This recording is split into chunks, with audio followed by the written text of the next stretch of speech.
জঙ্গলের মাঝে একটা মস্ত বড় ভুতুড়ে আম গাছ ছিল। সেই ভূতের ভয়ে গ্রামের লোকেরা সেই আম গাছে কেউ আম খেতে যেত না।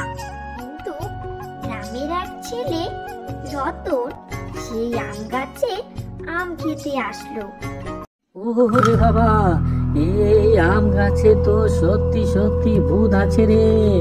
ও ভূত দিদি, দয়া করে আমাকে কিছু করবেন না, আমি দুটো আম খেয়ে চলে যাব। ওকে ছেড়ে দেব, ঠিক আছে।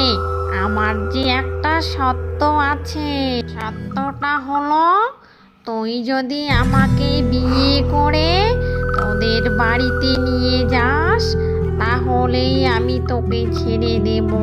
এরপর রতন পেতনির হাত থেকে রক্ষা পাওয়ার জন্য পেতনির কথা